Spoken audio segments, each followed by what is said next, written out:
আচ্ছা দেখো, আজকের নিউজ পেপারে ফার্স্ট টপিক কোনটা পড়বে? Strong winds batter Gujarat as cyclone makes landfall. এটা জিএস পেপার 1 জিওগ্রাফির মধ্যেও পড়ে cyclone, physical geography. GS paper 3 disaster ম্যানেজমেন্টের মধ্যেও পড়ছে, যেহেতু ওই যে বিপর্যয় বলে যেটা এসছে আর কি। তো গুজরাটের কোন কোন জায়গায় পড়েছে, কি স্পিডে এসছে, তো এই ডেটা যেগুলো ফ্যাকচুয়াল ডেটা রয়েছে সেগুলো একটুখানি দেখে রাখবে।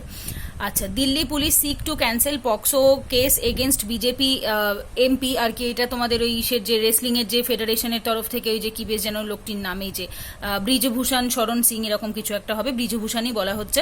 তো তার এগেনস্টে রয়েছে মেনলি এখানে পক্সো কেসটা ইম্পর্টেন্ট, বাকিটা পলিটিক্যাল নিউজ কাইন্ড অফ রয়েছে বা একটা ক্রিমিনাল কেস টাইপ রয়েছে, যেটা ইউপিএসসিতে আমাদের দরকার পড়বে না, বাট অ্যাটলিস্ট পক্সো কেসটা important. GS paper 1 social issue. আর একটা টপিকের মধ্যে যায়, দ্যাট ইজ হচ্ছে sexual harassment at workplace. এটা অ্যাকচুয়ালি পক্সোর সাথেই কানেক্টেড বা ওম্যান রিলেটেড ইস্যুর মধ্যেও যাবে জিএস 1, আর জিএস 2 এর মধ্যেও সোশ্যাল জাস্টিসের মধ্যে যাবে। তো এটা দুটো জায়গা থেকেই কভার হয়। এরপর দেখো, Karnataka to scrap anti conversion law reverse textbook changes. এটা অ্যাকচুয়ালি বিজেপি গভর্নমেন্ট ওই একটা এনেছিল, অ্যান্টি কনভার্সন ল এনেছিল আগে যারা কর্ণাটকে ছিল। সো নতুন কংগ্রেস গভর্নমেন্ট এসে আবার সেটাকে চেঞ্জ করে দিয়েছে। তো সেই হিসেবে এটা একটা পলিটিক্যাল নিউজ, বাট স্টিল এখানে অ্যান্টি কনভার্সন টপিকটা anti conversion point of view থেকে ইম্পর্টেন্ট, বা বলতে পারো জিএস পেপার 1 কমিউনালিজম বা রিলিজিয়ান এইরকম পয়েন্ট অফ ভিউ থেকে important. Export dip again, trade deficit hit 5 month high. এটা জিএস পেপার 3 ইকোনমিক থেকে একবার জাস্ট রিডিং করবে, কারণ এখানে যে ডেটা ওরিয়েন্টেড যেগুলো রয়েছে প্রচুর ডেটা। দেখো এখানে ডেটা ছাড়া আর কিছুই নেই, জাস্ট একবার চোখ বুলিয়ে রিডিং পড়িয়ে নিও, ব্যাস তাহলেই হবে। এটা কিছু লেখারও দরকার নেই, মনে রাখারও খুব একটা প্রয়োজন নেই। আচ্ছা, এরপরে দুটো তিনটে পেজে আর সেভাবে কিছু নেই, ডিরেক্টলি চলে এসো পেজ নাম্বার 6 মানে এডিটোরিয়াল পেজে। ফার্স্ট টপিকটা দেখো, কোড রিড, যেটা হচ্ছে তোমার the push for uniform civil code should not become a divisive tool. এটা ডিপিএসপি মানে ইউনিফর্ম সিভিল কোড হচ্ছে কি আমাদের একটা ডিপিএসপি মানে জিএস পেপার 2 পলিটির মধ্যে পড়ে, মানে directive principles of state policy. আচ্ছা, এরপরে কালচার শিফট। এটা অ্যাকচুয়ালি ইউনেস্কোর ইসের থেকে বলছে, ইউনেস্কো অ্যাকচুয়ালি কালচারের পয়েন্ট অফ ভিউ থেকে, বাট ব্যাপারটা হয়েছে এটা তোমার বাইরের দেশের ইউএস এর অ্যাডমিনিস্ট্রেশন রিলেটেড আর কি টপিকটা রয়েছে। তো যার ফলে এটা জিএস পেপার 2 ইন্টারন্যাশনাল রিলেশনের মধ্যে চলে আসছে। সো ইন্টারন্যাশনাল রিলেশন বললে তার মধ্যে অটোমেটিক বাইরের দেশের কালচারও পড়েই যাবে।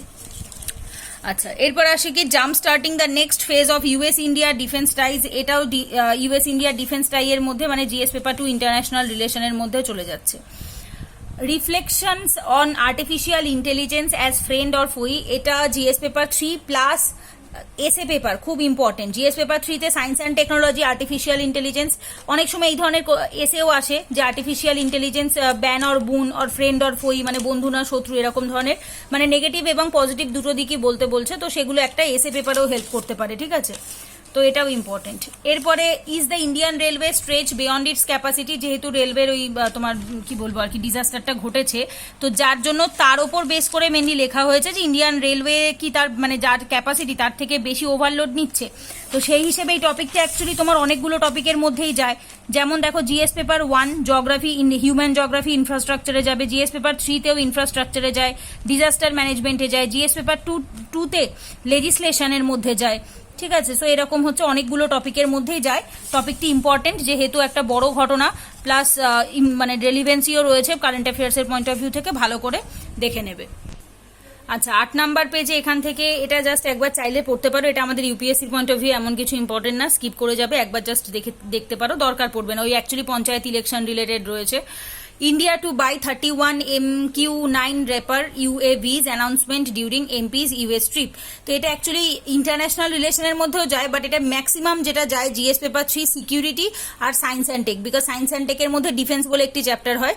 সো সেই ডিফেন্সের মধ্যেও পড়বে, ঠিক আছে? এটা ইম্পর্টেন্ট টপিক, দেখে রেখো, প্লাস প্রিলিমসে আসারও একটা চান্স থাকে। আচ্ছা, এরপর আসবো BIMSTEC to adopt Bangkok vision 2030 at next summit. এটা important GS paper 2 BIMSTEC, obviously জানো জিএস পেপার 2 ইন্টারন্যাশনাল রিলেশনের মধ্যে পড়ছে, প্লাস ভিশন 2030 জিনিসটা কি, নেক্সট সামিট কোথায় ব্যাংককে হচ্ছে, এগুলো অনেকগুলো প্রিলিমস ওরিয়েন্টেডও হয়, প্রিলিমসের থেকেও আসতে পারে, প্লাস জিএস পেপার 2 এর মধ্যেও আসতে পারে। আচ্ছা, এরপরে এটা একবার জাস্ট রিডিং করে রেখো, সেই মণিপুরের ইস্যুটাই আর কি কন্টিনিউ হয়ে যাচ্ছে রোজকার নিউজ পেপারে, জাস্ট একবার রিডিং করে রেখো, খুব আহামরি কিছু মুখস্থ করার দরকার পড়বে না। আচ্ছা, এরপরের পেজে চলে এসো।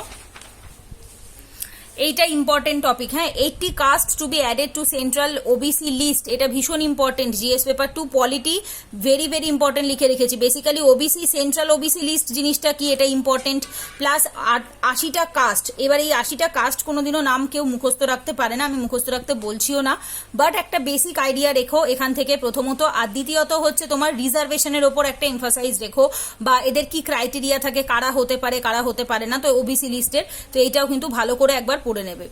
Open market sale of the food grain stop to contain inflation, centre এটা বলেছে। ওপেন মার্কেট সেল অ্যাকচুয়ালি তোমার এটা চলে আসে তোমার ইসের মধ্যে, ইকোনমির মধ্যে, জিএস পেপার 3 ইকোনমি।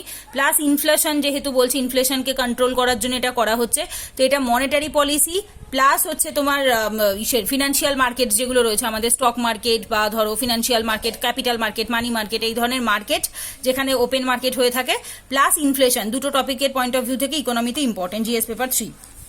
আচ্ছা, এরপর ওয়ার্ল্ডে দেখো, ওয়ার্ল্ডে কি বলছে এটা একবার চাইলে পড়তে পারো। 33 academics want their name out of NCERT books, just একবার রিডিং পারপাস, ঠিক আছে, খুব আহামরি কিছু ইম্পর্টেন্ট না, but at least reading purpose important. Boris Johnson lied to MPs over covid parties panel, এটা অ্যাকচুয়ালি আমাদের এক্সামে খুব আহামরি ইম্পর্টেন্ট বলবো না, বাট অ্যাটলিস্ট কি হচ্ছে সেটা জানার জন্য একবার দেখে রাখতে পারো। অ্যাকচুয়ালি বরিস জনসন মিথ্যে কথা বলেছে, ঠিক আছে, তো যার জন্য উনি গিলটি ফাউন্ড হয়েছে, সেইটা নিয়ে আর কি লেখা। জিএস পেপার 2 পলিটি বা ইন্টারন্যাশনাল রিলেশন, দুটোর পয়েন্ট অফ ভিউ থেকে একবার রিডিং পারপাস, আমি বলছি আবার রিডিং পারপাস, আর কিচ্ছু না। এটাও তাই, Australia blocks new Russia embassy near parliament, এটাও রিডিং পারপাস পড়ো, এক্সামে আসার রেলিভেন্স কম আছে, ঠিক আছে, খুব বড় ইস্যু কিছু নয়। জিএস পেপার 2 ইন্টারন্যাশনাল রিলেশনের মধ্যে পড়ছে, বাট বড় ইস্যু নয়, জাস্ট রিডিং পারপাস একবার দেখে রাখবে। এরপর লাস্ট পেজে দেখো বিজনেস, কারণ এরপর এখান থেকে স্পোর্টস শুরু হয়ে যাচ্ছে, স্পোর্টস আমাদের দরকার নেই। বিজনেসে Fed stock of more hikes not a big risk, এটা ইম্পর্টেন্ট, এটা অ্যাকচুয়ালি জিএস পেপার 3 ইকোনমির মধ্যে পড়ছে, ঠিক আছে। প্লাস হচ্ছে এটা অ্যাকচুয়ালি ইউএস এর যে ফেডারেল রিজার্ভ ব্যাংক রয়েছে, মানে ইন্ডিয়ার যেরকম রিজার্ভ ব্যাংক রয়েছে, তো ইউএস এর যে ফেডারেল ব্যাংক, তো তারা অ্যাকচুয়ালি এটাকে বাড়িয়ে দিয়েছে, তো তার একটা কি ইম্প্যাক্ট পড়তে পারে, কি রিস্ক হতে পারে, সেইটার উপর একটা বেস করে লেখা। ECB raises interest rate to 22 year high, এটাও পুরো ইসিবি মানে ইউরোপিয়ান সেন্ট্রাল ব্যাংক যেটা রয়েছে টোটাল ইউরোপিয়ান ইউনিয়নের, তো সেটাও ইম্পর্টেন্ট ইন্ডিয়ার পয়েন্ট অফ ভিউ থেকে, বিকজ বাইরের দেশে স্পেশালি ইউএসএ, ইউরোপ, এদের টাকা বাড়া কমার ওপর ইন্ডিয়ারও অনেকটা ডিপেন্ড করে, তো সেই হিসেবে এই দুটো একবার ভালো করে রিডিং করে রেখো। ব্যাস এইটুকুই দেখে রেখো, আর এরপর থেকে এখান থেকে স্পোর্ট শুরু হয়ে যাচ্ছে, যেটা আমাদের দরকার পড়বে না, এইগুলো পড়লেই হবে আজকে।